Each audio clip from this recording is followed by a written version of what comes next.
Download ShareChat. குமாரன் பரிசுத்த ஆவியின் திரியேக ஆசீர்வாதம் நம் அனைவரையும் ஆசீர்வைத்து காப்பதாக.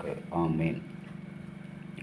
கிறிஸ்து இயேசுவுக்குள் பிரியமான அன்பு இறை மக்களே, இந்த நாளின் சிறப்பு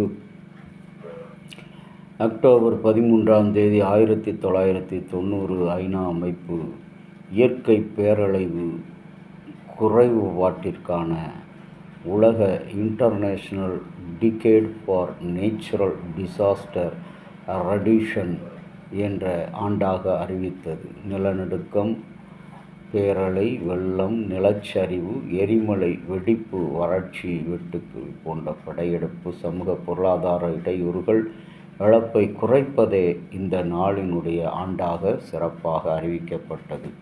இந்த நாளிலும் கூட யோசுவா 24 அதிகாரம் 10 பிலேயாமுக்கு செவிகொடுக்க நான் சம்மதிக்கவே அவன் உங்களுக்கு ஆசீர்வாதத்தை கூறினான். இப்படி உங்களை அவர் ஆசீர்வதித்து கூறினார் என்று சொல்லி பார்க்கிறோம். அன்பு இறை மக்களே, கடவுளுடைய பெரிதான கிருபையினாலே நாம் இந்த மாதத்தின் 13வது நாளை பார்க்கும்படி கடவுள் உங்களுக்கும் எனக்கும் உதவி செய்தார்.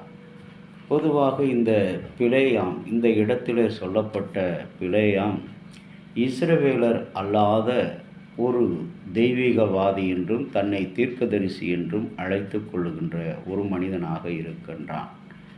மோவாப் ராஜா இஸ்ரவேல் மக்களை சபிக்க அவனை அழைக்கும் பொழுது யோசேப் அந்த மனிதன் அவர்களை யோவாப் ராஜா அவனுடைய அனுமதியின் பேரில் இஸ்ரவேல் மக்களை சபிக்க அழைக்கப்பட்ட போது அவன் சபிக்காதபடி ஆசீர்வதித்த ஒரு மனிதனாக காணப்பட்டான்.